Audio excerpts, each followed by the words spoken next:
that we were going to be beating the game last time, not gonna lie. But it turns out, dealing with government conspiracies takes a long-ass time. Who knew? Who knew dismantling the government would take a lot of effort? I mean, listen, I know we're not French and all, but still, like, at least the French had an easier job with the rebellion. At least, I think they did. I don't know. I visit August first thing, and when they open their door and invite me inside, I'm met with silence. I had to check that I was deceiving him. That I would never do such a thing. August's fingers twitch, but they still offer me a quick smile. I know. That was one of the hardest things I've ever had to witness. Okay, good. He does know. I mean, they do know. Okay, cool. You've become very dear to me. Seeing you walk out of that door with him, not knowing what he would do or where he would take you, it hurt. I would never betray your trust. It was the right thing to do. I would never betray your trust. It kills me to see that I've hurt them, but to hear that they do trust me soothes me. I would never betray your trust. Not after all we've been through together. That smile that blooms across their lips is bright and earnest. I'm grateful for your friendship, and I trust you implicitly. We will see this through together, and I'll have your back. Always. I take a deep breath, exhaling slowly, and the tension that was present melts from their shoulders. Now tell me, what did you see? He has Aya in a cell. There's not even a glimmer of her human form left. I see. He means for me to take the potion he's concocted. He said that he believes me to be worthy. If someone is willing, then he's convinced that the potion will work differently. August scoffs, rolling their eyes, and their sadness seems to turn into exasperation. His pride will be the death of us all, won't it? We'll need to gather everyone and come up with some kind of plan, and quickly. I nod. Right away. That afternoon, we meet in the catacombs, aware that it's probably the only location in town at this point where Harry cannot have us watched. God damn it, Gabby! The gang's all here, minus my boyfriends. There's a growing awkward silence between us, August frowning down at their feet with sudden intense concentration. I almost laugh at the sight of this mismatched group huddled in Finn's quarters, and Finn's eyes are firmly fixed upon Piper, who unabashedly pokes and prods his belongings. Yeah, we got the whole gang here. We have a witch, we have a vampire, we have a disgraced hunter, and we have a non-binary sorcerer. Like, a whole kit and caboodle here, you know? Now, if only Omen and Alcar were here so we can have a Lycan and a demon. She picks up what I assume to be a very real human skull, staring deep into its vacant eye sockets, and smirking smugly at our undead companion. This what you use to practice your flirting every night? Ooh! I mean, why use a skull when Ezra's right here? Finn grins, shrugging with a cocky kind of nonchalance. I don't need to practice. Hey, yo. Piper scoffs, placing it back upon the shelf. Sure. August groans loudly. Right, can we please get on with this? I can already feel my skin cursing me for spending so much time in this damn pit. Then they all pointedly look at me, and I realize that the floor is mine. Right, yes. Omen and Alcar are patrolling the woods, making sure that we know where the best spot to meet Harry will be. Oh, okay, so they're patrolling. Gotcha. Ezra raises his hand, and August rolls their eyes at his politeness. How are we going to get him to come find you? And how do you know he'll have Aya with him? Piper's gaze drops to the floor at the mention of her friend's name. He'll come. He means to give me his concoction and have me drink it. I'll figure that part out when I get to it, I suppose. Oh yeah, last time I pretended to be on Harry's side, but in reality I'm just spying on him. Because Harry is evil, but he's not homophobic though, because he is gay. I was wrong about one thing, but at least I was right about him being evil. I'm guessing we don't need to advise you that drinking it would be a terrible idea, no? Your acting doesn't need to be that good. Yes, General. Then Piper clears her throat. I need to be the one to stop Aya. Everyone looks at her, gazes sympathetic. She was my friend, and I might not be able to save her, but I can make sure it's as quick as possible. August wraps an arm around her shoulder and pulls her close, their embrace quick, but meaningful. We understand. Whatever you need. And what of us? What do you need us to do? Before I can respond, August steps forward. Have our backs if necessary. Other than that, just stay hidden. The last thing we need is to rile him up further by flaunting our alliance with the very creatures he longs to eliminate. Especially once he realizes that Yui has deceived him. We can't imagine how he'll react, but it won't be well. Finn and Ezra exchange a look, but I can feel apprehension rolling off of them in waves, but still, they nod their agreement. So I'm using myself as bait, essentially. Fun. He'll pay for what he's done. I hope so, because fuck the government, man. Then all we need to do is wait. Finn scoffs, crossing his arms over his broad chest. Remember what I said about him. He is strong and clever. Don't let the fact that he's human give you pause. You don't need to hold back. Nah, fam. Mama didn't raise no bitch. I'm gonna go all out on him. If I've learned anything about Harry in the years I've known him, is that he never backs down when he has his sights set on something. August sighs, worrying their bottom lip between their teeth. Yes, Finnegan is right. And he doesn't give a damn about the cost of his actions anymore either, clearly. You'll truly stop at nothing. James Stiff proved that to all of us. We'll end this. Once and for all. It's dusk in Lunaris.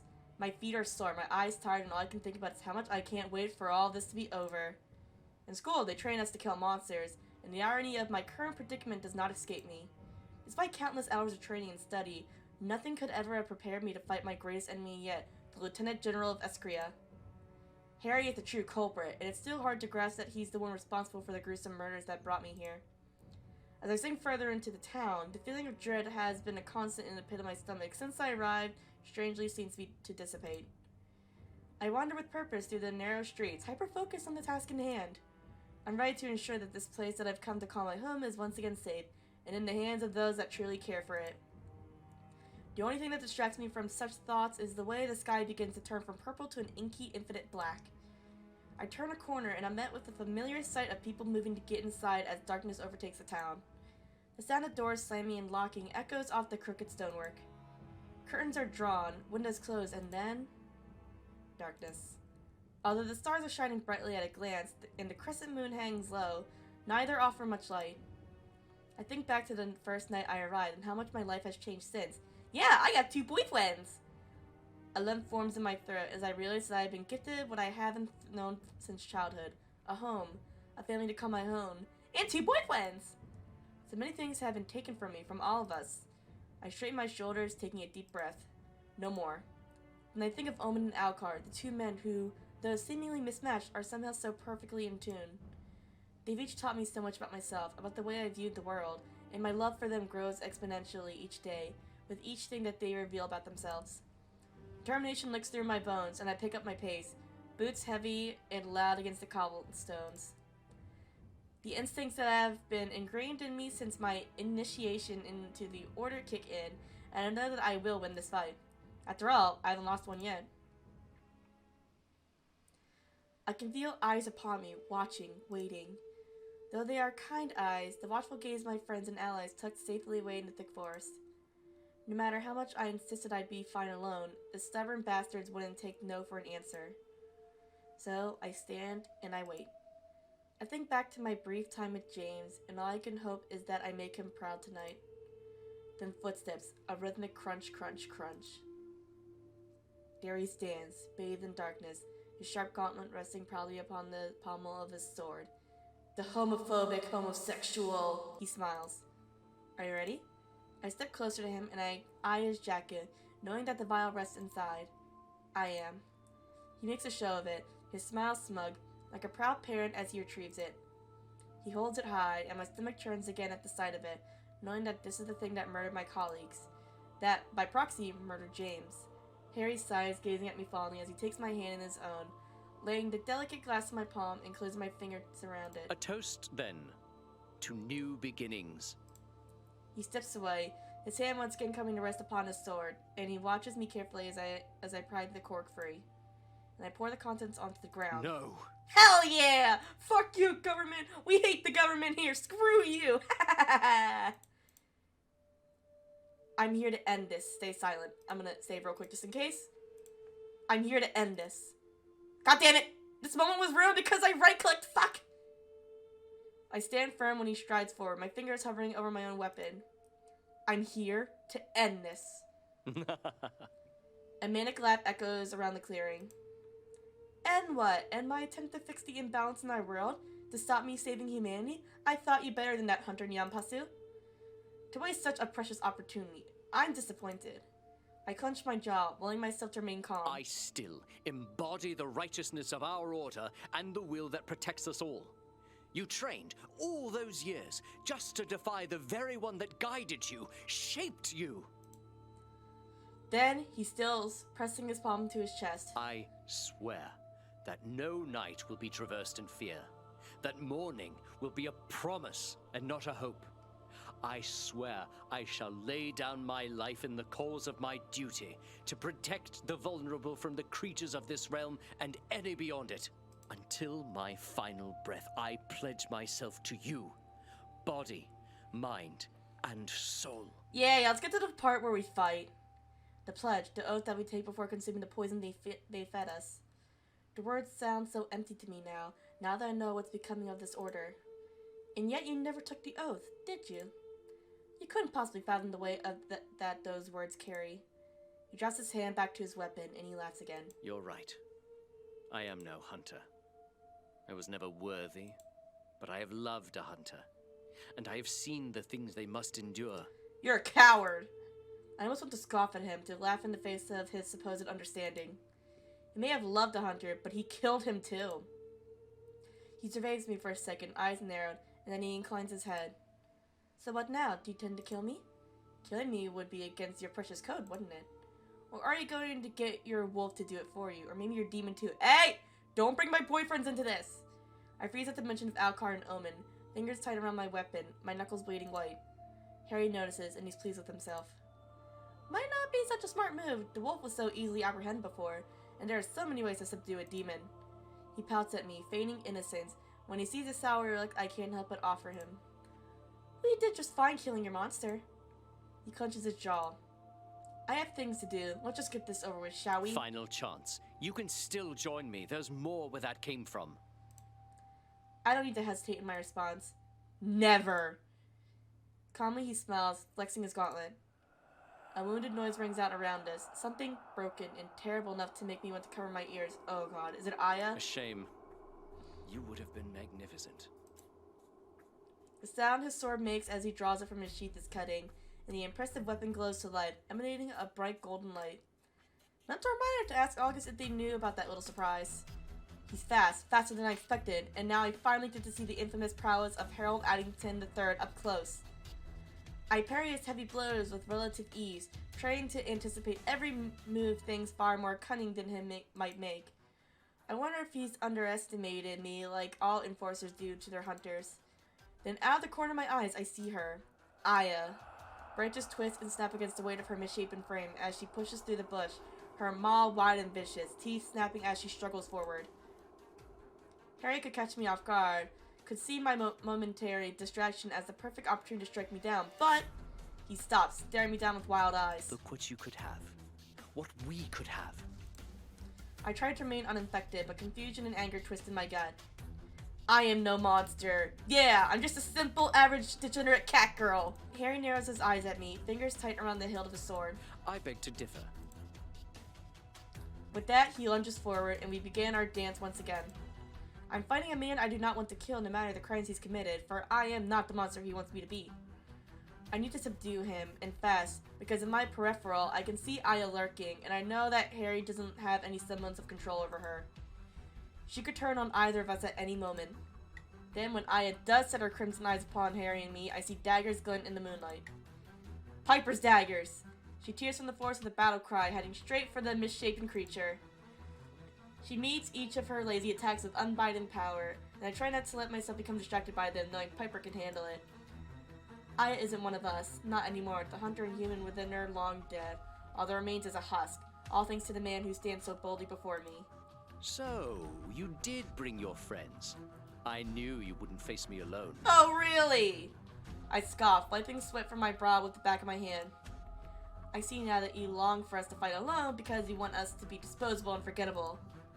You called me here to turn me into a monster, but I made Lunaris my home. That must really piss you off. With clenched teeth and a growl, Harry's carefully crafted composure withers and dies as he hurls forward. He lunges the tip of his blade and pointed toward my chest. I shift to parry his attack. Within that second, however, his body pivots, and I see the aim in his misdirection. Quick thinking on his part, but I must be quicker. Sharp steel hums at the clash of my weapon against his own, and I can feel the oppressive weight of his desperation trying to blow me down. As soon as I force him back, he strikes at me again. His attacks seem to be without pattern, like a random unguided flurry, but in those eyes I see a man with deadly calculation. Each blow given means to take a tendon, a weak point, a place not always vital, but just enough to keep me from fighting back. Harry believes this ought to be lesser, and therein lies his hubris, his weakness. I can see his confidence soar with every blow that barely finds its intended spot, and he seeks to overwhelm me. I'll continue to enjoy letting him think he can. I cast Piper a glance when I can. The cacophony of battle all around us numbs my ears, but I can still hear her, see her, and feel the thrum of angry adrenaline coursing through her. It's not unlike my own, and, like her, I trust my instincts to guide me. Purposely, I let my stride waver, become almost haggard, fearful even. I adopt the stance that tries to let the predator think he's weakening his prey, and Harry catches the bait like a moth to a flame. He smirks, another blow. Come now, Hunter. You made for such a good show before, don't falter now. Sir, you're covered in blood. Is that what you think? I thought you better than this. How disappointing. I force him back again, and though I make him believe he has the upper hand, Harry is a force to be reckoned with. He mimics the same attempt he made at the beginning, sword to chest, but this time with intent. He doesn't change his direction, and there's a renewed force behind it. The blow rattles my bones when the attack connects with my weapon, and his sword reverberates with the magic enchanted in its steel, Harry using the pressure to force me down. His concentration, all pitted against my weapon-wielding side, allows me an opening. Though Harry may be strong, he doesn't account for me being able to hold him back with one arm. My free hand reaches for my concealed dagger, the one given to us by the Academy during initiation, and I seek to implant it in his side. To my surprise, Harry releases one hand from the hilt of the sword, stopping the dagger before it can meet a vulnerable point between his ribs. He grimaces in pain when the dagger's edge slides against his palm, deep crimson slick on silver, and yet he still grips it with fervor. His body trembles, but he grins at me despite it all. Close. Stars flicker behind my eyes when Harry headbutts me, a sickening crack, and I stumble away from him, struggling to regain my footing in the dizzying haze. I barely have time to register his next attack, and the downward swing of his sword knocks my weapon from my hand. He connects a quick kick to my sternum, and I fall to the dirt. I see the man I'm supposed to call my leader, giving himself a moment to relish his triumph. He observes the dagger that bloodied his hand and huffs a tired laugh. It would have been ironic if I was the one to give this to you. I suppose this will have to do. He discards it with a shrug and walks towards me. He truly means to kill me. With renewed confidence, he swings his sword with a flourish. A fluid movement shows his weapon is just another part of it, and now it rushes before me. I breathe deep and try to regain lucidity, but it won't be enough. Just as his blade is about to meet me, it's repelled with a brilliant flash. August! Good! I was about to lose! Where's everybody else? That haze, the smell, and that aura fills my senses, and I know exactly who it is. Augustus? Harry strides backward as August strides forward, cracks of magic snapping at him with palpable intensity. He forces back the attacks with the enchantment upon his blade, but it can't stop the overbearing force that shocks his body each time they use their power upon him. I watch August gracefully turn their pain into fury, magic licking across their skin as they weave spell after powerful spell to combat each of his would-be blows while I gain my footing. Their body shakes with lingering static as they finally relax, eyes aglow in the darkness. Harry spits blood, finally faltering to the onslaught, and his body gives way, falling to his knees. Augustin appears at my side, frantically scanning me for any injuries, but I wave them off, adrenaline still coursing violently through my veins. It's gonna hit me in the morning, though, trust me. Shock does that to ya. I'm fine. You sure? I nod, turning my attention to Harry. Kill! He kneels in the dirt, his dusty black coat flowing around him, his right hand red with blood. His breathing is labored, but I know we didn't harm him enough for there to be any immediate threat to his life. I glance over at the heap of blood and bones that were once our fellow hunter. Piper kneels beside her, and Ezra holds her tightly, as Finn watches in silent support. I see Omen and Alcor emerge from the forest, and in the tree line, a litany of glowing red eyes. The clan! Hell yeah! We're in the end game, boys! The pain and suffering in this clearing alone is enough to make me furious, enough to warrant this man's death, and yet... He looks at me with those piercing blue eyes. Just do it! August rests their hand upon my arm, but I don't want to meet their gaze, afraid of what I might find. Yui. I stare down at him, at my Lieutenant General, and I remember the taste of it. The vial cold in my palm, an encouraging smile from the enforcer who handed it to me, A child so eager to please and feel loved after being taken from their family. Magic in the blood of other foreign things coursing through my body, seeping in and sinking into my bones with an incredible infection. I said my vows and took my oath, and I became theirs. I have been faithful to their cause, all of us, and this is where it ends. This is where I break it. I got an achievement, caught in a lie. Huh? What do you mean? Oh, is this the end of it? Oh. No matter how long I lived, there is one sight, one moment that I could never erase from my mind. Harold Addington on his knees, covered in blood, asking me, no, begging me to end it all. My whole body trembles with the effort of my steps as I follow August into the depths of the dungeons. I'm exhausted, beaten and bruised at the hand of the person who dragged me into this mess, the man who vowed to protect me, to protect us all. August and I do not speak. In fact, I don't think I've spoken since the enforcers burst into that clearing and grabbed their leader by their shoulders, yanking him away from my weapon. Would I have finished him had he asked again, if I had the chance? I suppose I'll never know, but the anger and hurt I feel are stifling, almost suffocating. August pauses before me, their long fingers curled around the bars of the door that separate us from the line of cells, and they take a deep, shuddering breath.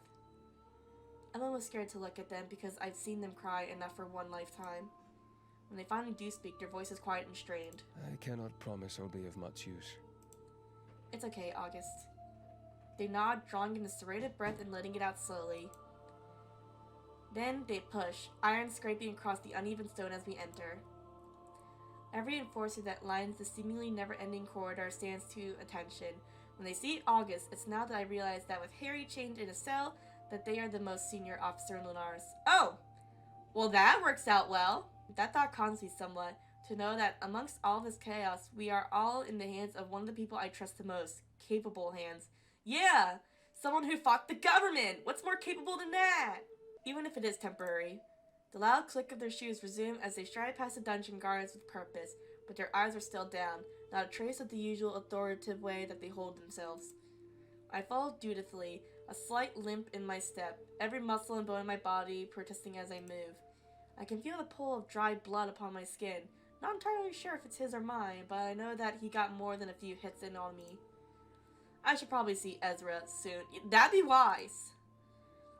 August approaches the head guard that is stationed opposite Harry's cell. Has he been in any trouble? No, General Lowenheim, any lieutenant. However, he has been talking to himself. August nods at her, turning to face me and running a hand over their face, exasperated. Let us just get this over with. August steps falter as they draw near to the final cell where the man that they once viewed as something akin to a father is contained. I can hear him whispering, his voice soft and lacking the venom that it was steeped with just hours ago. I swear, I hear him utter James' name. Oh, he's talking to James. August closes their eyes, dropping their chin to their chest. They must have heard it too. I wonder if his fallen husband is really with him, or if he's finally lost his mind. I'd say both. Again, August takes a deep breath and looks at me. I nod. Stepping closer to my support is unwavering that I'm here, and we approach the bars together. Harry falls silent. He stripped of his weapons and his enforcer attire, left in nothing but muddy trousers and a blood-stained shirt. Somehow, he still manages to look refined, even though the bruises and cuts that litter his hands and face. He sits with his back against the wall, his knees drawn tight to his chest, arms casually slung over them. The golden glint of his wedding ring catches my eye as he twists it around his finger, the sight making my chest hurt even after all that he's done. His cheeks are ruddy, the dirt and blood that has caked upon his skin streaked with tear tracks now dry. I am glad that it will be you, Augustus. August clears their throat, curling their hands into fists. What makes you think that I will show you mercy? Harry stands and moving clearly a great effort for him. He grimaces as he straightens up, watching us watch him as he approaches the bars, and his demeanor shifts into something more familiar, something hardened. You were a worthy opponent, Yui. I haven't heard him like this in decades. I ignore him, giving August the floor. I will ask again. What makes you think that I will show you even a sliver of mercy after all that you've done? Harry curls his fingers around the bars, his face half illuminated by a dull candlelight, half bathed in shadows. He looks older than I remembered, tired, defeated. He studies August, his eyes flickering over their features. Because you are no murderer. August's knuckles bleed white where they continue to ball their hands, and it appears that they don't have a response for him. I step forward as close as I can without the worry that Harry might try something stupid that result in him receiving a broken arm. And what about me? Am I a murderer? Harry smiles smugly. If you were, we wouldn't be standing here having this conversation, would we? You had your chance, you hesitated. Hunters do not hesitate. Touché. Just because you're a monster doesn't mean I am. He sighs, leaning forward and pressing his face between the bars. Oh, but what a wonderful monster you would have made. Such a shame that you were so unwilling to even listen to the offer that I could have made you. I still don't understand what you hope to achieve. After all of your failures, the lack of control you had over those beasts. Harry chuckles, pouting. Augustus, do not speak ill of your subordinates. Be quiet. Magic skitters across their skin for the briefest moment, a flash of indigo that lights upon the dark space that surrounds us. Harry doesn't flinch, doesn't so much as blink. You don't get to do that. You don't get to speak of them as if they were anything other than disposable to you. August turns to me, their expression softening. The decision is yours. He doesn't deserve to have me show him any mercy. Therefore, his fate is in your hands. Oh, I get to choose if he lives or dies? They pause, and then they walk away from him, leaning against the wall that separates his cell and the next. They're out of his sight, but I can see them clear as day. I look at my friend, at my enforcer. I almost love to be the one to make this decision, but August deserves a reprieve from this. I nod at them, and Harry's smile fades. The one that I called here to serve as my greatest creation is the one who finally decides my fate. Beautiful, I suppose. It's all coming full circle. I watch the ball of his third as he swells, his eyes fixed upon me and only me. Condemn them to life imprisonment, grant him a trial. Nah, he needs imprisonment. Nah, he doesn't get a trial.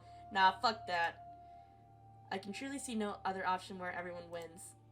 If I sentence him to death, I am as bad as him. He killed people, yes, and his actions are unforgivable, but to kill him would be a crime in itself.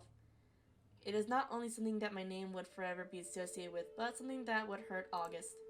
I found myself thinking of James too. Though he wanted Harry brought to justice, he would not want harm to come to him. Not now we have him. I'm sure we'll have to come up with some story about why the wildly loved Lieutenant General of Esquria has stepped down from his post. Having to explain why his head is no longer attached to his body would be a little trickier. To tell the people what he's done would only scare them, and they are scared enough by the inhuman things that walk the earth that we're sworn to protect them from. We need them to trust us, not to think that the ones who guard them can hurt them too. You'll remain in chains for the rest of your life. You will get no trial and no chance to explain or redeem yourself. Hell yeah!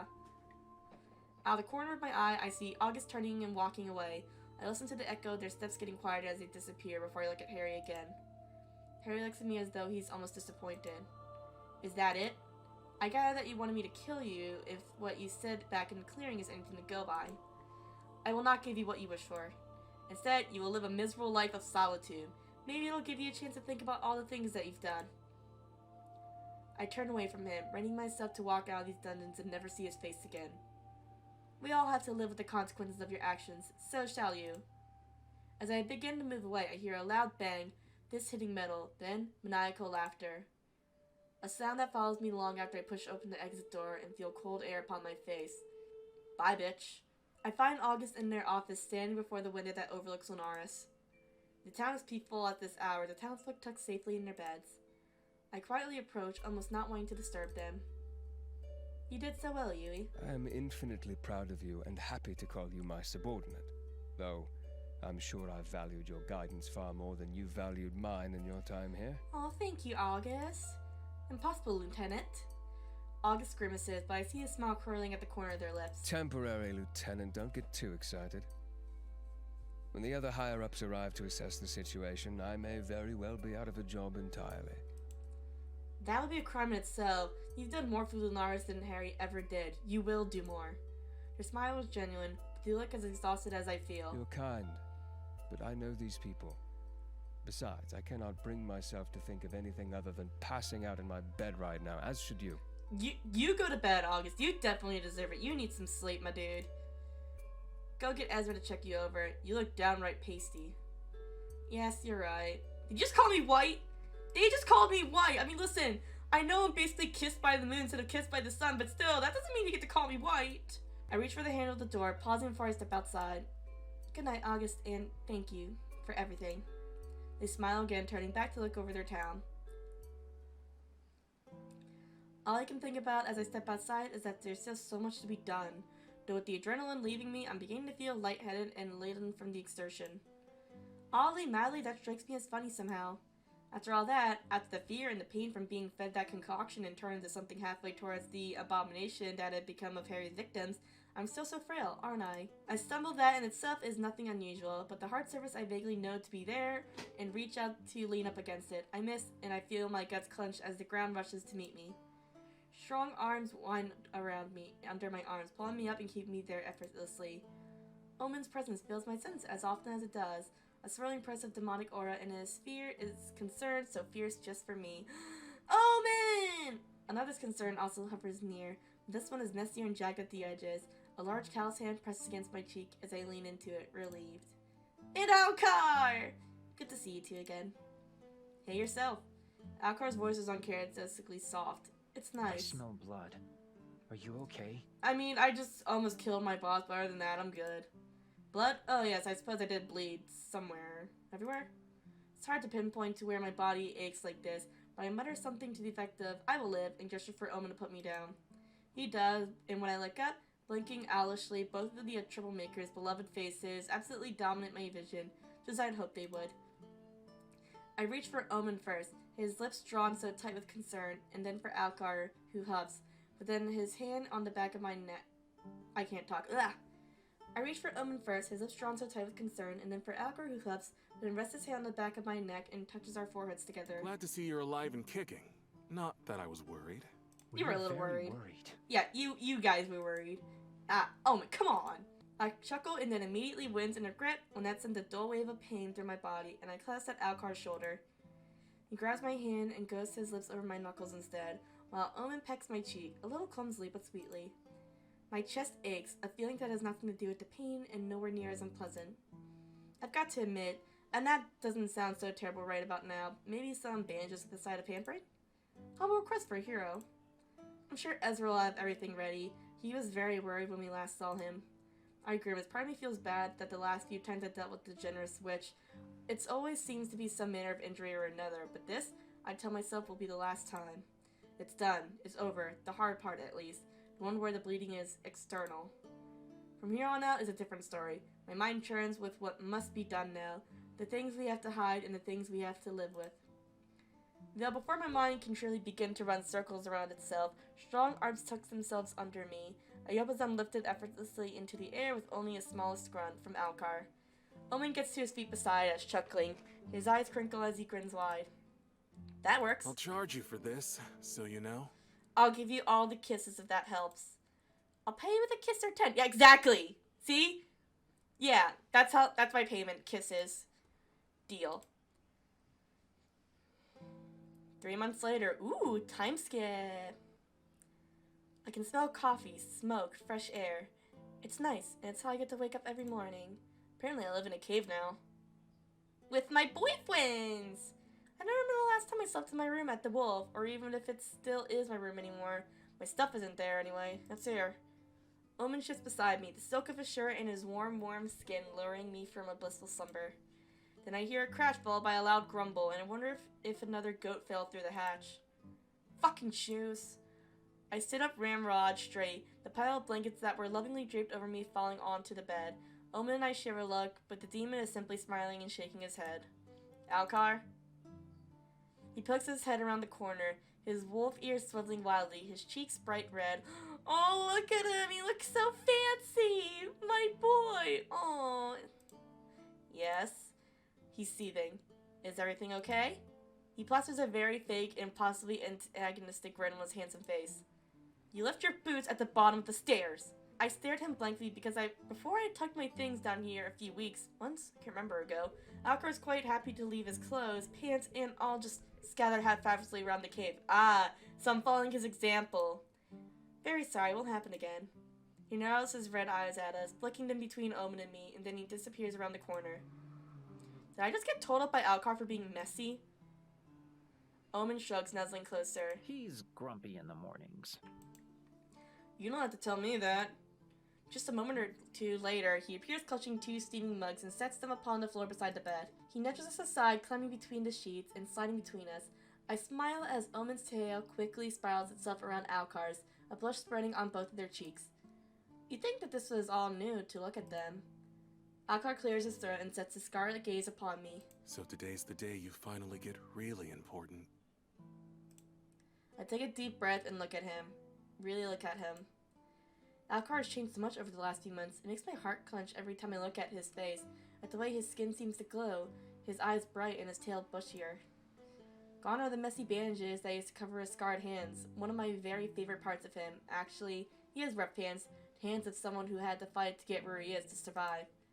He's happy and finally accepting his lot in life, and he's ready enough to admit it too. Yes, I live in a cave in the woods with a grumpy half-lycanthrope who by all means is a jumble of weird genetics and far too much attitude. And also the Prince of Hells, but I've never felt so lucky. Yeah, I get 2 boyfriends! It is, if you want to put it that way. I do, yeah. You're very important already. To us and many others. Are you scared? Nervous? Jumping for joy, but only on the inside? I think for a moment. How do I feel? Today I'm going to stand in front of Lunaris, in front of people to view me as a hero, in front of my found family, and I'm going to become the Lieutenant General of Escria. Oh shit! I get the big promotion! I think that's Harry's old position. But why not August? August deserves it more than me. Bullshit! Well, of the hunters, anyway, because he made some changes. Just a little, not at all terrified. Just a little. A little, no, I'm not sure. I'll tell you when it's over. Alcar places his hands on top of mine and looks me dead in the eyes. You're allowed to feel like that. There's no shame in a little nerves. I turn my palm beneath his, lacing our fingers together. I bring his knuckles to my lips and brush a gentle kiss over scarred skin. I'll be fine, I'm sure. Thank you for worrying. Alcar scoffs, tapping my stomach with his tail. Didn't say I was worried. Nothing can stop you. I just didn't know if you were aware. Nope, he was worried. He's just a big tsundere. Omen and I both roll our eyes. We sit in silence for a little bit, me basking in their warmth, thinking about how I'll have to leave any minute to go and be a real human with responsibilities. Annoying. Alcar huffs loudly, pouting, looking around the room as though he's plotting something nefarious. Then he turns and wraps me up in his arms, tight, almost as if I might flee. He nuzzles his face into the crook of my neck and inhales deeply, his breath scorching upon the exhale. I love you. It's barely coherent, it never is, but he says it freely and often now. I run my fingers through his messy hair, patting it down, stroking the soft fur of his ears. They twitch and flicker. Omen joins us, resting his chin upon Alcar's shoulder and squeezing him tightly. I love you too. I'm gonna kick them! I carefully pry Alcar away so I can get a proper look at him. Holding his face between my hands, he's frowning, his lips twisted to the side in that charmingly stubborn way. He's perfected, possibly even trademarked. I can't help but laugh at him. When will he love us without being mad about it? He growls, pushing his hands up upon my thigh until they rest at my waist. I'll never be mad about it. Then he kisses me, a hard, urgent press of lips. Alcar kisses like he's starving, like Omen and I are on his next meal, and it feels like we're the difference between life and death for him. There's always too much tongue, but I'm accustomed to it by now. Might even miss it if he stopped. He drags his pointed canines over my bottom lip, tucking, groaning, sending my thoughts skittering, and making them what? Are we having another threesome? The three of us fall back against the mattress with a thud, a mist of limbs as we swallow the sound of each other's laughter. I pull back, but the two clever pair of hands that claws at me are insistent. Alcar's eyes are dark, like the color of freshly spilled blood, and Omen's, well, Omen's are on fire. Not literally, but almost. Shining black and golden, bright and burning red.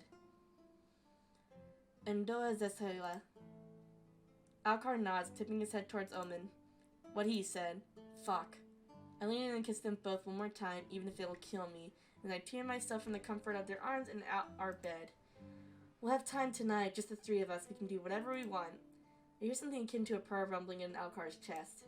I finally escape and fumble to tug on my trousers, turning to look at them and find myself laughing at the ridiculous way Alcar is lying. The sheets draped over his lower half, but barely covering anything. His head propped up into his hands in his grin. Well, that grin is enough to lure back anyone into bed. Alcar, please, it's hard enough as it is. Omen giggles, prodding him at the ribs, their tails both lashing at one another for dominance. Alcar loses. Though my head is relatively clear, I decided to go for a little walk. I've been back for the scene of my clash with Harry a few times now, mainly because I hoped that I might get to speak to James again, or maybe just have a sign that he's still here, that he's okay. I think of him often. I believe that he was there with me that night, a lingering presence that pushed me to win, to not give up. I still can't help but wonder what he thinks of Harry now. Was he really there in that cell, talking to him on that day? Or maybe he's finally passed over from wherever in between he was stuck in. I hope. It's the Lunaris now, but there's still a chill in the air, and the grass is crisp beneath my boots as I walk into the clearing. Maybe it's just the passing of seasons, but it feels like life is breathing back into the small town.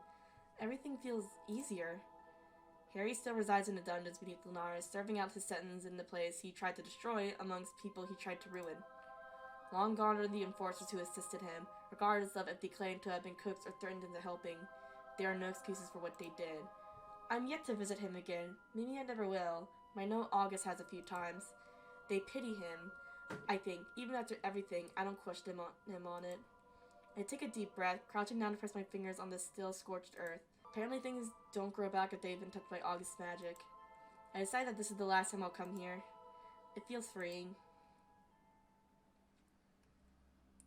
On my way to visit Ezra, I decided to stop by the Ibex to check on our favorite creepy duo. Aurora has laid low since Harry's downfall. She's probably thoroughly disappointed that I didn't succumb to his nefarious plan and turn into an unidentifiable monstrosity. Maybe she would have thought it charming or even wanted to date me. Ayo? Not at all strange or unnerving. Yeah, she's totally a monster fucker. I mean, I guess her brother is too, considering he's dating a demon. Wait, I'm a monster fucker. What am I talking about? Pretty much everyone in this game is a fucking monster fucker, I just realized. Ezra's a monster fucker.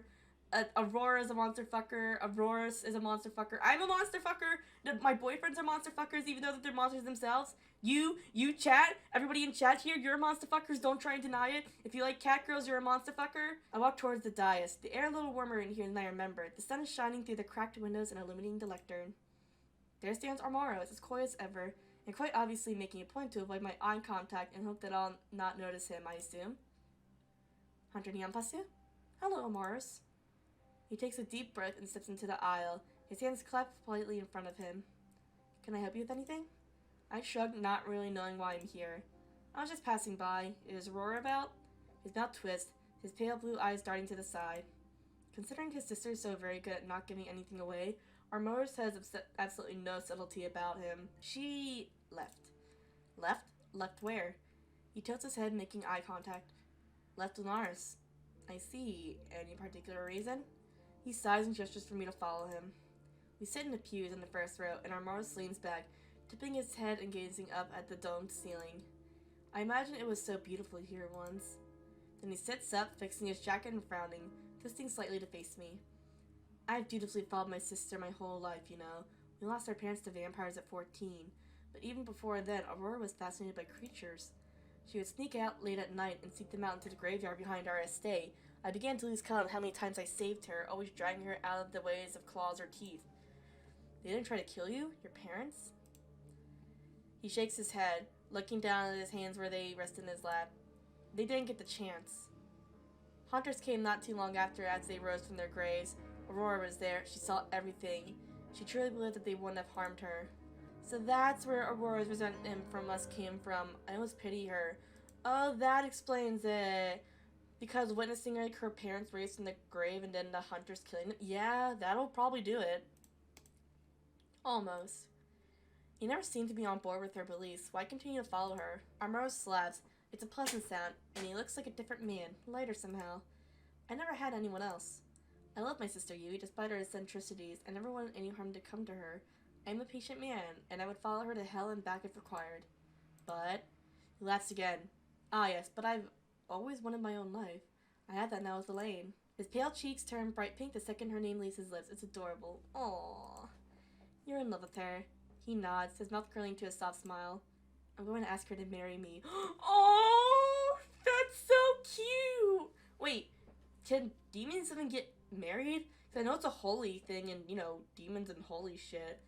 I mean, I guess they could if they just have, like, a courtroom marriage, I guess. Like a legal marriage and not like a church marriage. But I don't know how it's going to work in olden times. All I know for sure is that is adorable. I'm going to ask Satan's daughter to marry me. I told my sister and she fled town. Oof! That's rough, man. I can't help but laugh, but I feel impossibly rude the second the noise erupts. I cover my mouth with my hand, but Armaris is laughing too. You'd think she'd be thrilled to have the Princess of Hell as her sister-in-law, wouldn't you? You would, yes, but then my sister has always been full of surprises.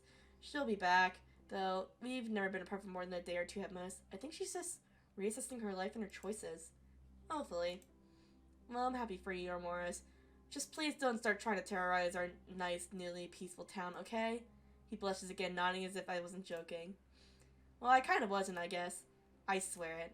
We both turn at the sound of the entrance doors creaking open, and there stands Elaine, silhouetted by sunlight. I look at Armaris and the way his face lights up, and the way he quickly stands, brushes non-existent dust from his trousers, and tucks his blonde hair behind his ears. Aww, that boy is in love. Evie, it's lovely to see you. The demon offers me a curtsy and smiles sweetly, her brown eyes flickering curiously between Armaris and me. She must sense his mood and places a delicate hand upon his arm, which he immediately covers with his own. Where's Aurora, Army? Oh, she calls him Army. Ah, well, decided that's my cue to give them some privacy. The news that Aurora fled will be startling, but I imagine his proposition will be even more so. I have to go. I need to prepare for tonight. Armaris nods in silent thanks. I wish you well. Do stop by any time, won't you? An olive branch. Maybe the start of a new relationship between us and whatever is left of the Ibeck. I'm interested to see what it will become under Armaris' lead. Or if it will become anything at all. Goodbye, and congratulations. Omen tells me that you're transforming later. New beginnings and forms are always wonderful.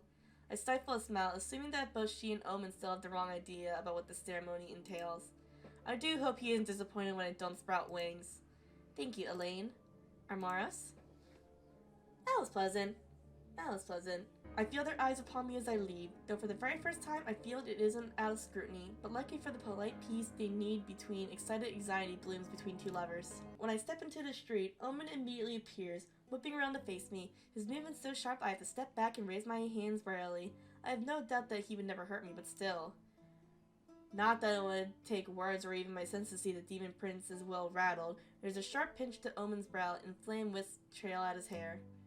Noticing me staring, though, some of that fades away. Omen smiles sheepishly. Sorry. In a respectfully distance away, Alcar shorts and straightens from where he's been, leaning against the wall. He gingerly pats Omen on the back. It's fine. Are you alright? Part of me wonders if it's earth-shattering problem about to roll into town, and I'm definitely not fucking ready for that. It would certainly be polite to have my promotion crash right here, right now, but I don't want to get caught between the next big thing and August's rage if the ceremony is postponed. My unease must have been evident, because even as Omen opens his mouth to answer, Alcar laughs. Elaine's getting married. What? Amaro's planning to do that thing mortals do. Propose. Yes! Oh, that! It occurs to me that maybe Elaine has been speaking to Omen about before she arrived at the Ibeck. Oh, so she knows! She knows then. Clearly he's not half excited about the prospect as either Amaris or his sister. Omen wrings his hands together, and I'm not sure how I feel when I realize he's more worried than angry. She'll say yes, this is a very exciting thing for him, sure, to enter a sort of contract with the human. But humans are not good with promises. No, trust me, dude. This is a good contract in a way. Like they love each other. Armos and Elaine truly love each other. Trust me. Not to say you're not, Yui. Behind him, Alcar rolls his eyes fondly and shakes his head.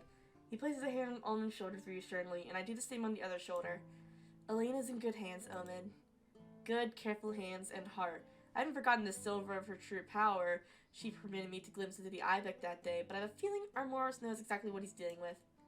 Armoris is no fool and would never undervalue an oath, or a pact in fact. I'm sure he's well aware of what he's getting into. I lower my voice and lean closer. After all, I am. Omen blinks. Then he sucks in a deep breath and lets it out, shoulders drooping. Of course, beloved. You're right. I'm sorry, it's a bit shaken. He glances at Alcar uncertainly, who purses his lips in thought. Big shocker. Yes, but don't mistake my alarm for unhappiness or disapproving. Maybe this is the best way. Elaine and I shared many things, our histories, our lives, our souls once, but it's rare for her to engage with mortals as I do. Omen frowns at me, inclining his head. But I take it you'll watch them? Yes. There's little use lying about it, shrewd as it is to say.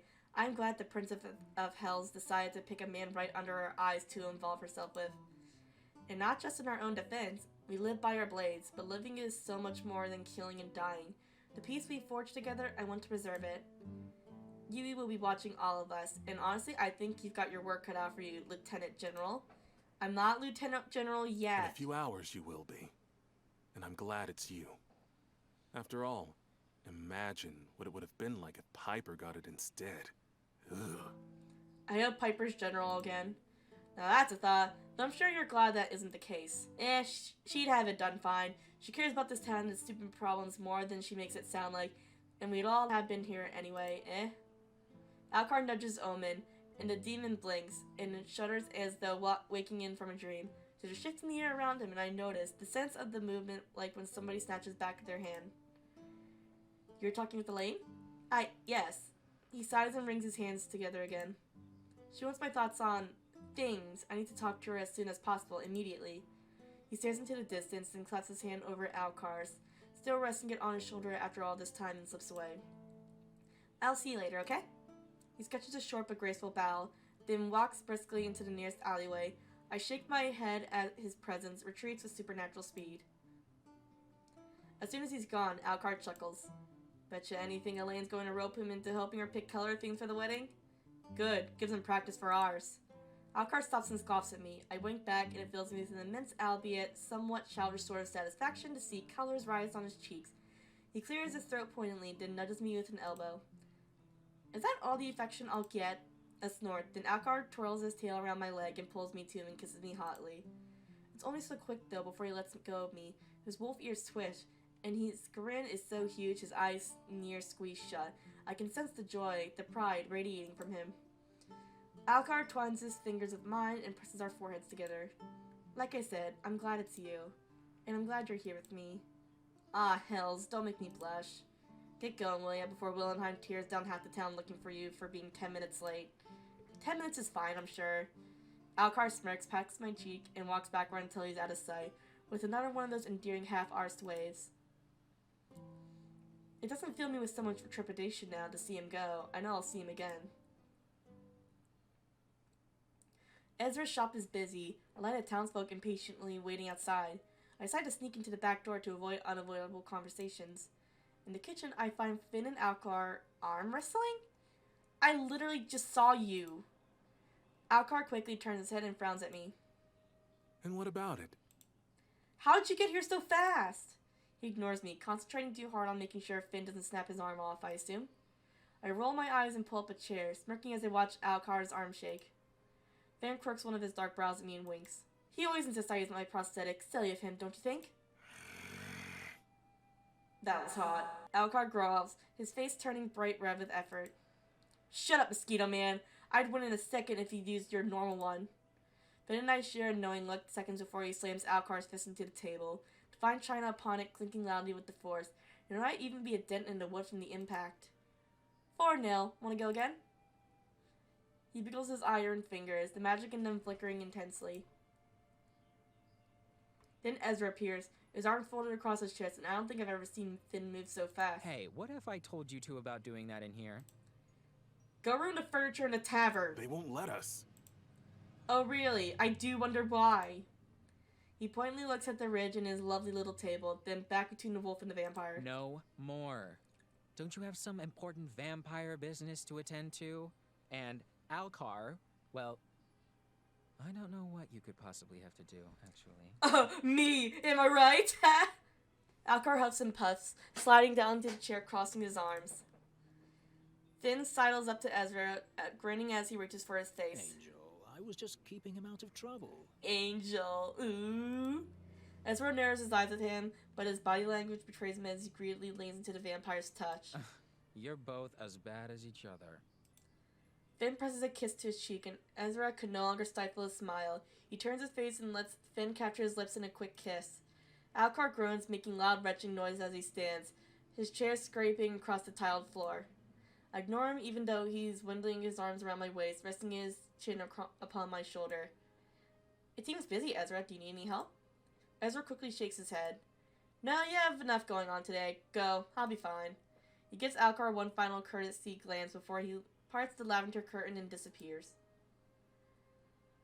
Don't you two actually have somewhere better to be? Mr. Walking Combustible here can't go to the wolf until the sun goes down, can he? So no. Clearly I need better friends. Less flammable ones who don't ruin my drinking time. What about Omen? You were just with him. Alcar sighs heavily, pathetically, his whole body shifting with the effort. Went to see his sister. I don't fuck with the Ibeck, you know that. Well, I actually do have somewhere to be, so sorry, but I can't babysit you. You're as boring as you are old. He presses a sloppy kiss to my cheek and releases me, his tail swishing behind him as he makes for the door, sending Finn scrambling into the corner, away from the sunlight that streams through the gap. Later. Pratt. I tilt my head and grin at Finn, suspicious. Do you actually have somewhere to be? He smiles, flashing fang. Nope. Fair enough. After Ezra's, I headed home to get changed into my new uniform. I've never had to wear one before, and I suppose I don't now, but I want to show people who I am and what I do, to show them I'm here to protect them, and that I am proud to do so. August decided to redesign our sash. It's blue to represent stability, trust, wisdom, and most important, loyalty. So, as I walked through Linares, bathed in black, gold, and sky blue, I sensed a sense of renewal, of change, and pride. There are people setting up outside headquarters for the ceremony. Hunters and enforcers pour out of the room as I head down to the corridor towards August's office, all of them with smiles plastered on their faces. I gently tap on the door and it immediately swings open. Piper is standing there grinning at me, dressed in her new uniform. Whoa. Oh my god! Look at you, queen! You are totally rocking that blue. Ooh! Oh my god, I love you! I could kiss you right now if I already wasn't dating a lichen and a demon. You like it? I step inside, closing the door behind me. You look amazing, General. Ah, yeah! She got promoted to General! Let's go! It's what she deserves! Hell yeah, Piper! Woo! Then I see August. Oh shit, let me see them. Woo! Yes! Slay! Yas, General! Look at you, Lieutenant! Oh wait, I'm the Lieutenant. But still, look at you, General! You look badass! Oh my god, and the braid, and the blue! I honestly really like the blue. You made a good choice picking it. It looks amazing. Y'all rock the blue. They appear from behind your desk, and suddenly I feel horribly underdressed. They both look incredible. You too, Lieutenant. They gesture at the papers that adorn their desk. Shall we? We need to come to an agreement on all of this, and fast. I have an hour until my speech, and I'd quite like to not fuck it up. Ooh, you swore? But yeah, no problem, my dude. Piper rests her elbows on her knees and her chin in her hands, and she squints down at the pages of elegant script. You know exactly what I don't agree with. Everything else is fine.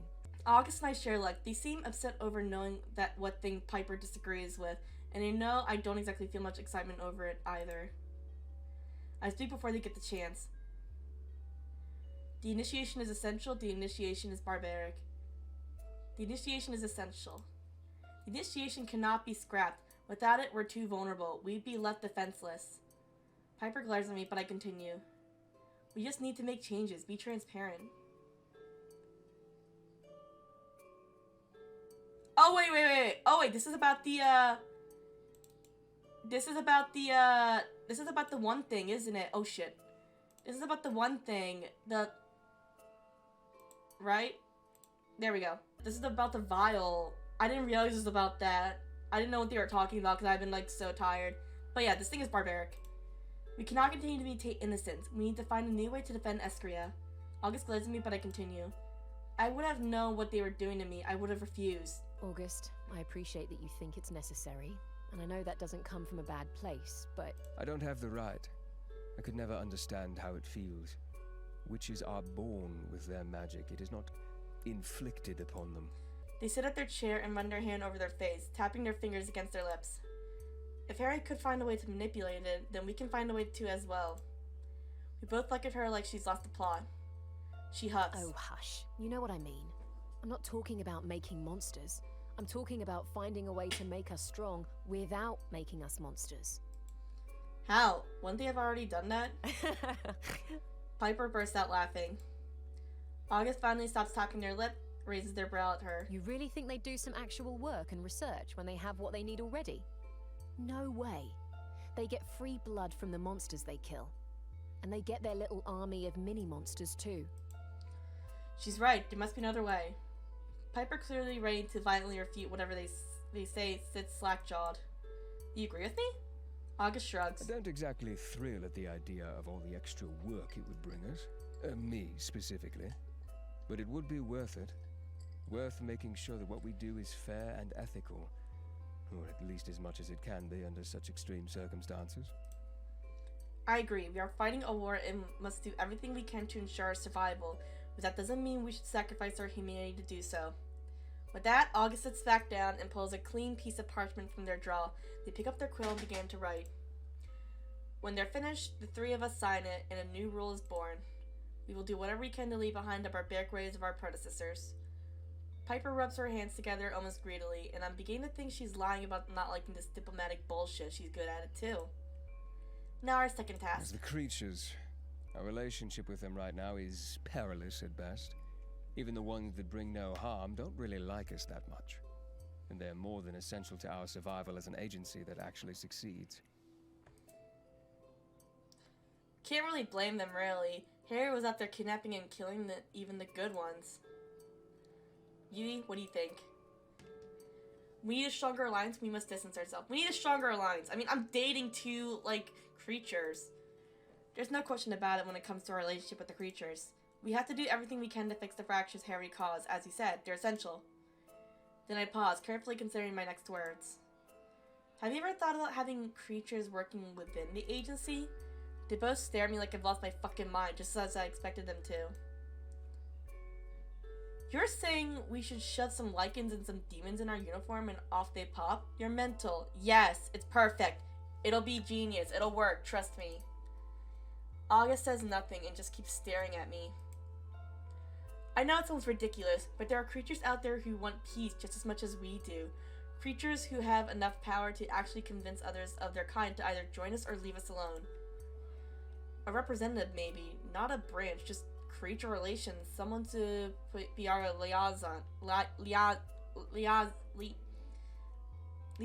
I forgot how that word is pronounced. Fuck. Liaison? Liaison? I think it's liaison. When required. Nailed it. Piper looks like her eyes are going to drop out of her skull. She has them so wide. I cannot believe you're actually thinking about this. She doesn't sound angry, just tired. I get it. It's not ideal, I know, but if we can find other ways to lessen the attacks on our kind, then why the hell not? We just put strike rules in place and ensure that they have too much to lose if they betray us. August eyes Piper, who has fallen strangely silent. I think she knows that this will be good for us, despite her personal views on the matter. She nods. I'll sign. August offers her a small smile and picks up their quill. We all sign once again, and ready to tackle our final conflict. Now we discuss you, both of you. Piper and I share a glance, and she sits a little straighter in her chair. To think that sometimes Piper really does forget how important August is about to become. Hunters have long been governed by us, the enforcers.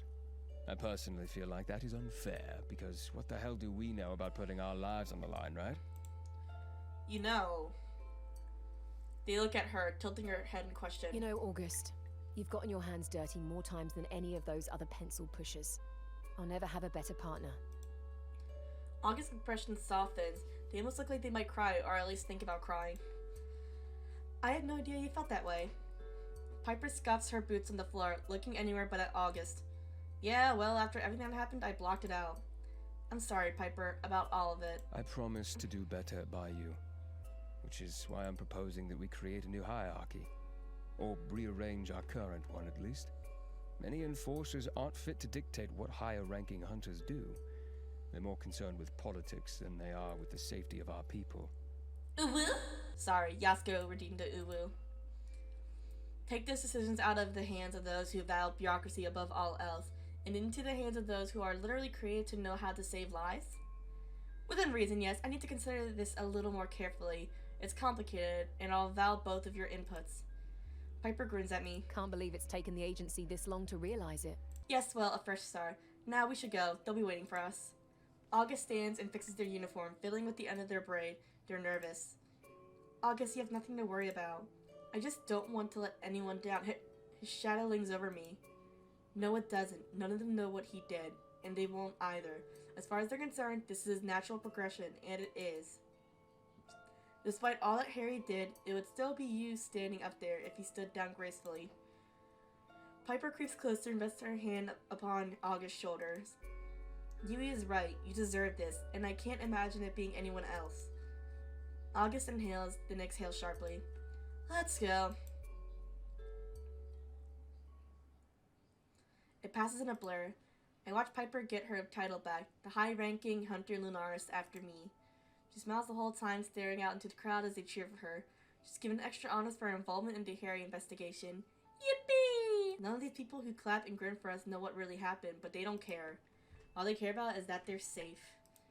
I step up to the podium and listen to August talk, but it feels like I'm underwater, like everything is muffled and far away. A few weeks ago, when I was told I'd been offered this position, August pulled me aside and asked me if I wanted the responsibility, and I asked them why me. I expected them to shrug and respond with, why not? But they didn't. They said that Harry targeted me for a reason, for my stats and my kill count, but August began to see me for the moment we started working together that Harry had it all wrong. That I'm so much more than the strength I have and the lives I take, and that Harry never accounted for all the human parts of me. That I'm determined, that I want to fight to survive, even when the odds are stacked against me. That I am human above all else, despite the inhuman blood that runs through my veins. So as August pins that badge to my coat and ties my satchel around my waist, I remember those words, and I smile, and I wave at the gathered crowd, swearing to protect them no matter what.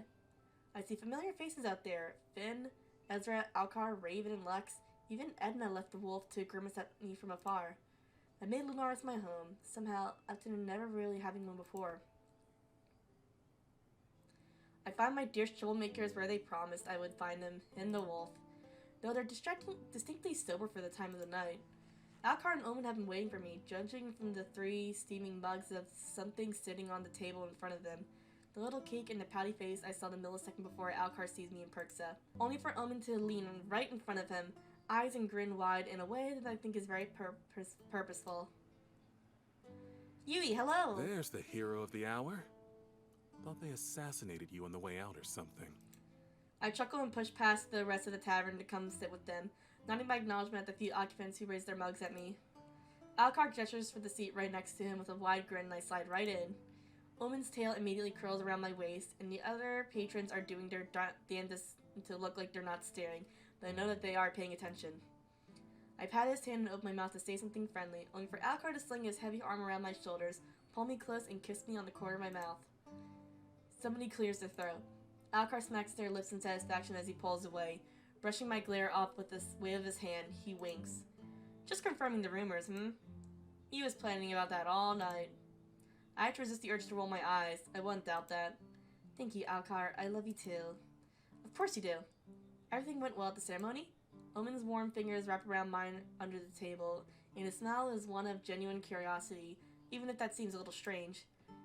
You weren't there? He shakes his head. He went to peek into a hole for things. In a manner, yes. Dread solidifies in the pit of my stomach like a hole, sinking. I take a deep breath and I tell myself to not leap ahead of things. Oh, the hole that brings out the demons, right? Just because he was checking on something. Was it your father? Omen presses his lips, then he lets go of my hand and folds them atop the table, his eyes downcast at the mugs in front of us. Not specifically, I only want to know if something beyond the veil had changed. Something had. The denizens know it to be a shift. The gate is closed, the boundary mended, but there's nothing to fear for now. But, well... The smile is decidedly sheepish. I'm happy to see you're at the head now. Thank you for checking to make sure I have my work cut out for me. I say it with as much jest as possible, and I'm glad to see Omen grin back. So demons have sarcasm. Then again, maybe it's learned. You're bound to pick up on it after a few months in Alcar's presence. Did you ask them nicely not to bother us tonight at least? Oh, very much so. Tonight we celebrate. Do you like cake, Yui? Ah, yes, the cake. I turn to the little masterpiece on the table, the morsel of the celebratory food, barely enough for the 3 of us to get a single bite. And note that there is something written on it in chocolate sauce. Congratulations. Well, I'm honored. Hey, it's not my idea. Shit decided they wanted you to have it. What about the drinks? Is it at least spiked with rum? Who do you take me for? Alcar elbows me, then leans over, and then, like magic, pulls out a giant bottle of vodka from under our table. He sits it down in front of us with a loud clunk. His movement all artful flourish. Hell yeah, we're getting crunk tonight, boys! I raise my eyebrow at him, but Omen is already working on the cork, or rather, he holds the neck of the bottle very carefully, pinches the cork between his thumb and forefinger, and twists it open with a soft pop, like it's the easiest thing ever. The smell is not rum. It is strong, but it is not rum. You only peeked in on the other side to check on the denizens of hell, Omen. Omen's smile is positively cheeky. I took him as sojourner. Souvenir. Yes, souvenir. Zenefeto, fire water rum. As I watch in half fascination and half honor, Omen pours a generous amount of the stuff into each of our mugs. As soon as the liquid hit whatever it is inside the things, it frosts, sending up a strange but not unpleasant aroma of fruits and, Alcar grabs a mug. Omen grabs the other. They raise it up with matching grins. To Lieutenant General Nyampasu. Forgetting the job nobody wants, but the job everybody probably needs done. Hell yeah! Cheers! Let me raise my cup too, even though it's just soda and not alcohol. May you not be as bad as the one you demoted. Oh, come on! I did not demote him! I destroyed him, actually, but that is neither here nor there. Even the memory of the recent mess and Harry's involvement in all of this seems impossible dim here, however.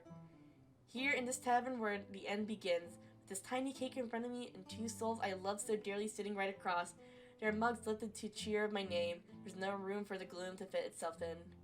It will return, and the future may seem foggy and shaky at best, but that's for tomorrow.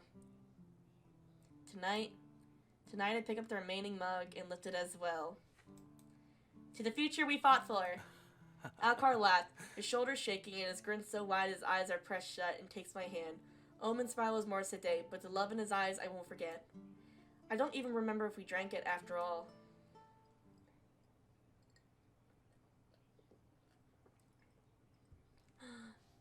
It's over. We did it, guys! We beat the game! Yippee! And I gotta say, for a small dating sim game, they put a lot of thought into this. The character designs were great, besides Alcar's ears. We don't talk about that. I love the voice acting. I love the story. It was very interesting. Again, if you guys want a very LGBT plus game run by an LGBT plus team with a wide array of characters and even some poly relationships, I cannot recommend When the Night Comes enough. Like, give it a shot.